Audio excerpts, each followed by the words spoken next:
Welcome to News Channel Nebraska. It's Saturday, April 29th. I'm Peyton Thomas. Thanks for joining us. Upcoming on this news hour.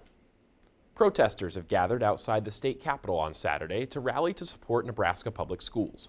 Plus, a Nebraska state trooper and bypassers helped a truck driver to safety after the truck and semi-trailer plummeted off the bridge on the J. Sterling Morton Beltway at Nebraska City. But first, let's head over to the AccuWeather Forecast Center for a look at this weekend's weather report. Welcome back to News Channel Nebraska. We'll start off this news hour with top stories from the region. Protesters gathered outside the state capitol on Saturday to rally to support Nebraska public schools. The protest comes after Nebraska moved closer to providing public funds to private schools as a bill for Opportunity Scholarships Act is given approval. The bill will provide a dollar-for-dollar tax credit for money donated to organizations that provide scholarships for students attending private and parochial schools. This is part of Governor Jim Pillen's education proposals, and it's estimated to provide $25 million a year in tax credits, which could increase up to $100 million a year. Nebraska and North Dakota are the only states not to offer some sort of state funding for private schools. Opponents argue that this may divert more money away from public education. A woman is in the hospital after allegedly being stabbed by her son overnight. The Omaha Police Department says at 12:34 a.m. Saturday, officers were called to an apartment in West Omaha for a cutting. Officers arrived and found the victim, a 46-year-old woman, with a stab wound to the head. The victim was sent to Bergen Mercy for treatment. A suspect was then contacted at the scene, who police identified as 22-year-old Devin Murphy, the son of the victim. Murphy was booked into Douglas County Corrections for one count of first-degree assault and use of a weapon to commit a felony.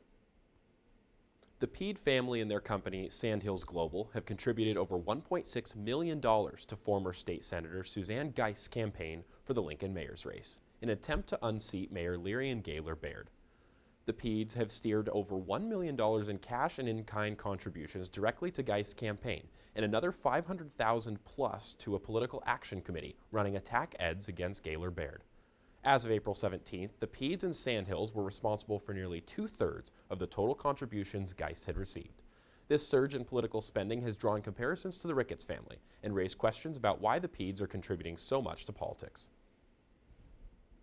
A Nebraska state trooper and bypassers helped a truck driver to safety after the truck and semi-trailer plummeted off a bridge on the J. Sterling Morton Beltway at Nebraska City. The woman was taken to Bryan LGH in Lincoln and was listed in critical condition within hours of the accident on Friday. The trailer and a load of food products and cardboard boxes caught fire. The concrete guardrail on the south end of the bridge sustained damage, but the truck appears to have momentarily stayed on the bridge. It fell over the side and landed on the north end of the bridge, which goes over the railroad tracks. Benefiel Towing used a crane to lift the burned trailer in two pieces and lift the freight truck, which had Sioux City, Iowa on the door. Two axles and tires from the trailer remain on the highway to surface above the wreckage area. Norfolk City officials, including Mayor Josh Moaning, were out at Grant Elementary Friday as part of their Arbor Day festivities. They spoke with fourth graders about the holiday, the importance of trees, and even left a long-lasting gift. To celebrate Arbor Day, City of Norfolk officials, including Mayor Josh Moaning, spoke to fourth graders at Grant Elementary School in Norfolk about the importance and history of the holiday. Moaning spoke alongside city arborist Lindsay Cadera to teach the kids about the local roots of the holiday. Students learn more about how each part of a tree plays a vital role in keeping our communities green. The mayor added that an abundance of trees helps beautify cities, including the lush canopy in downtown Norfolk. Moaning encouraged students to plant trees with their families this weekend and to help improve the local environment. I think planting trees is one of those few things in life that will have a lasting impact. So there's some tree species that will last 100, 150 years old. And so by making that effort today, others following us will be able to enjoy it.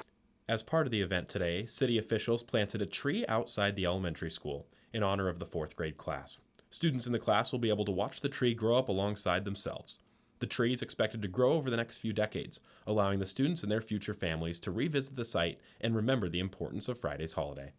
Arbor Day is a special day in the community. We try to do what we can to promote planting of more and more trees throughout the community because it creates a better place, more enjoyable and hospitable community for everyone to enjoy. From Norfolk, Peyton. Thanks for watching News Channel Nebraska. National news is coming up after this quick break. The double murder trial of Lori Vallow Dable finished another day of testimony as prosecutors tried to untangle the details surrounding the complicated case. The Idaho mother is accused of killing two of her children, JJ and Tylee, and conspiring to kill her husband's previous wife, Tammy Dable. Friday's testimony focused on Tammy's life before her death and the events that followed. Witnesses recounted their experiences with Tammy days before she died, saying she seemed to be in a good place. Tammy's sister, Samantha, talked about how quickly she was buried, adding that many family members weren't even able to attend her funeral. She also recalled the time she found out about Lori Vallow's fast marriage to her brother-in-law. On Thursday, multiple witnesses also took the stand, including JJ's former school principal and nanny. Principal Josh Wilson testified that 7-year-old JJ was enrolled at Kennedy Elementary School for only 3 weeks before being abruptly removed. Vallow Dable told Wilson that JJ would be homeschooled, and he never heard from them again. The sensational case has captured the attention of the nation and was even featured in a Netflix true crime documentary after speculation that Vallow Dable and her husband had apocalyptic religious beliefs that they believed somehow justified the murders. Court is back in session Monday. American workers are getting paid more, and that could push inflation higher. The Bureau of Labor and Statistics says workers were paid 1.2% more in the first quarter of the year compared to the previous 3 months. It's called Employment Cost Index, and the Fed watches it closely. When businesses pay people more, they typically pass that cost on to consumers, feeding inflation. As a result, economists expect the Fed to raise interest rates by 1/4 point at its meeting next week. Thanks for watching NCN. Coming next is the day's sports report, and you don't want to miss it.